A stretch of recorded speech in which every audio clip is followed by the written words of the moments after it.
Well, guys, as fate would have it, QuickTime decided to crash on me. It's been happening a lot lately, so it may even happen again.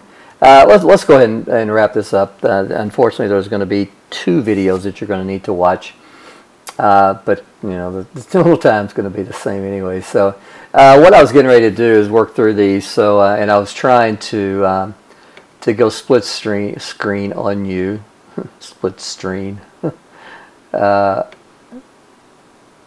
And when I did this right here, QuickTime decided it's like, nope, not doing it.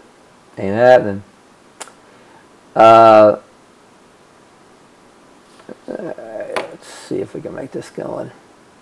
Looks like to me if I'm going to continue doing all these videos, I'm going to need to get some new, some more memory.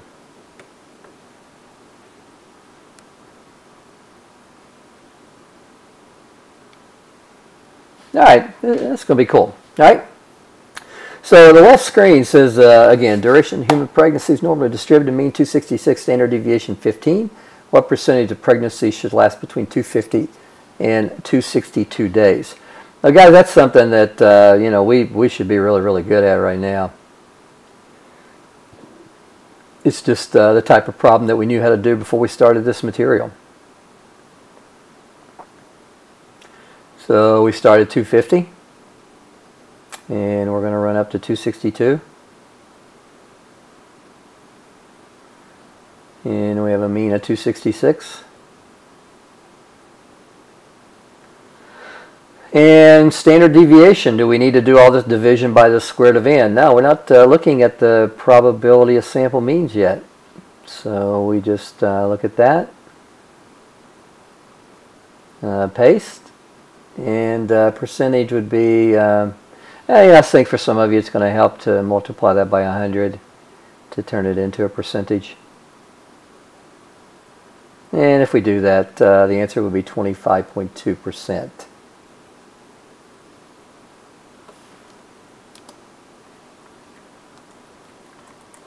Okay, now at least how many days should the longest 8% of pregnancies last? Well, this is one of those problems that we've looked at before that's not asking you to find something that starts with a P, no percentile ranking, no probability, no percentage, or no, what did I leave out, proportion? Whichever one, yeah, proportion, probability, percentage, or percentile ranking.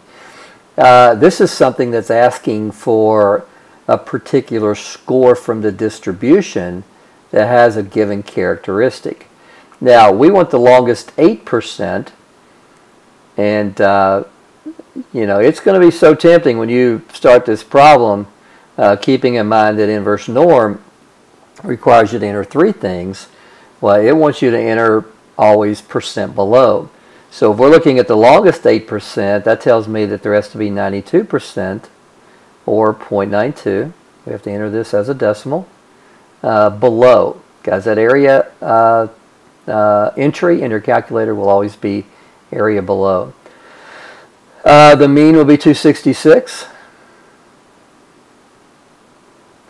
and the standard deviation is 15. So for a woman who is pregnant to be in the top 8% of all pregnancies, according to this model, they would need to be pregnant for, or have a pregnancy duration of 287 days or longer. Now, part 3 we get in here, it says a certain obstetrician is currently providing prenatal care to 12 pregnant women. According to the central limit theorem, what are the mean and the standard deviation of the distribution of sample means? So, guys, I'll tell you what, I'm not going to write the answers because that just takes up more memory, and I'm afraid that QuickTime is going to crash again. But, you know, the answer to part B was 287 days. Part C, we refer to the central limit theorem. And the central limit theorem says when we look at the distribution of sample means, that taken 12 at a time, that the mean, mu sub x bar, will be the mean of the population. So the answer to the first is to the mean, right there, will be 266. And then the standard error, remember, is going to be the standard deviation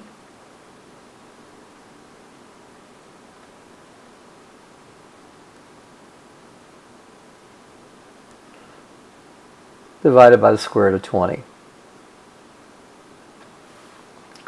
So the standard error in this case would be 3.35. Now part D says what, so the answer to part C, the mean would be 266 and the standard error would be 3.35. Now part D says what is the probability the mean duration of these patients will be less than 270. Guys, this is where you know that the central limit theorem kicks in. Central limit theorem kicks in because you get those two critical words, mean and probability. So guys, again, probability starts with a P, so we can kind of think of that as being our P key. And the first part, the lower and the upper, we get from our problem. Well, right here we say less than 270. So that's going to be negative E99.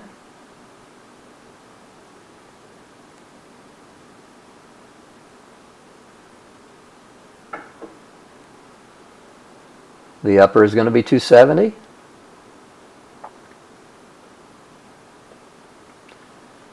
The mean is 266. Said that with confidence, didn't I?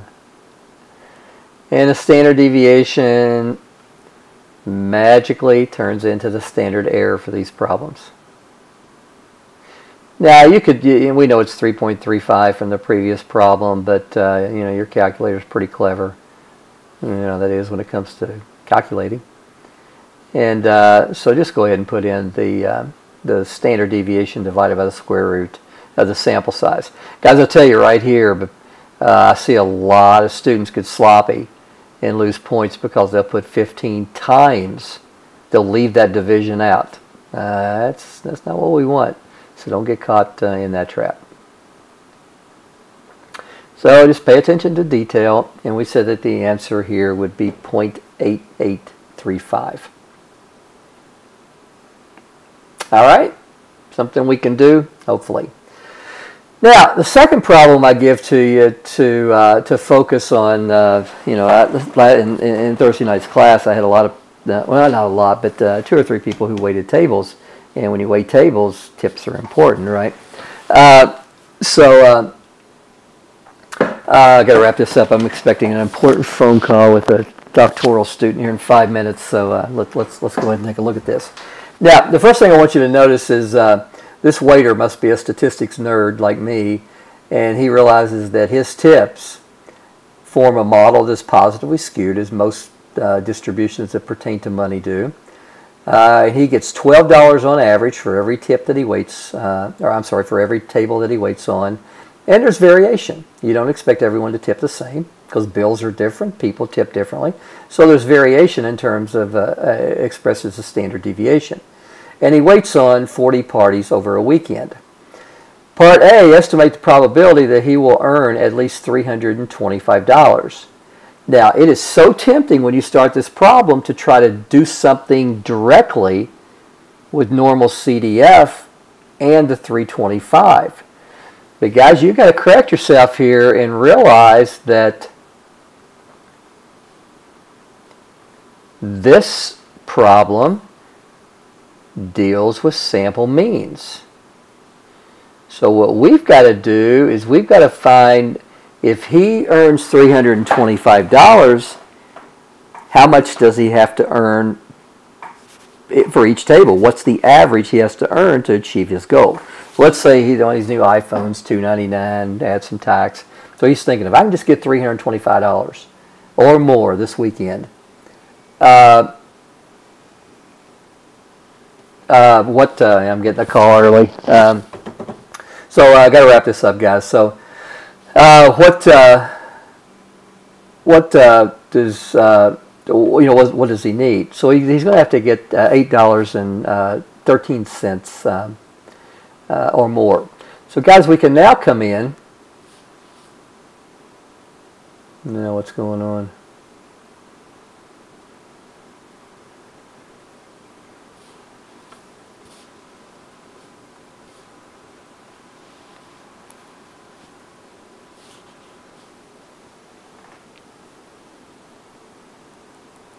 All right, gang, hold on. I've got to text this student and let her know that I'm going to be a little late. Okay, so we need to earn, again, our focus is on means, sample means. So he has to have a mean of $8.13 to achieve his goal. So let's see how likely it is that he'll get there. So we have to do normal CDF. Guys, at least means greater. So he needed, what, $8.13 average or higher, up to E99. Anything greater than $8.13 per table, you know, he's good. He's going to get his iPhone. His average was $12, and his standard deviation was 3 divided by the square root of the number of tables he'll work on, which is 40. So I bet he's got a really good probability of, a really high probability of, and it turns out he does. The probability is 1. Guys, bounds on probability are 0 and 1. So it looks like if his weekends are anything like the ones he's using that are representative of him coming up with a mean of 12 and standard deviation of 3, that he's going to get his iPhone. Now the next thing, this will be the last thing, how much does he earn on the best 10% of weekends? Well, that's not asking to find probability percentage or so on, anything that starts with a P. It's asking you to find an average. So for this one, we need to use inverse norm and realize, again, we got to put area below. So his best 10% will be over in the right-hand tail of the curve. So we have 90% below that. His mean is 12. And his standard deviation, remember, don't use that word anymore, or those when we have the distribution of means. So 3 divided by the square root of 40, and paste. And it looks like he needs to be in the top 12 or 10%. He has to average $12.61 per table. But this says how much does he earn? Now, let's talk about a total. So guys, we got to multiply that average times 40. And so in his top 10%, he's going to average he's going to bring in $504.32 or more. Guys, that's all I got. Got to get to this phone call. Welcome to my world.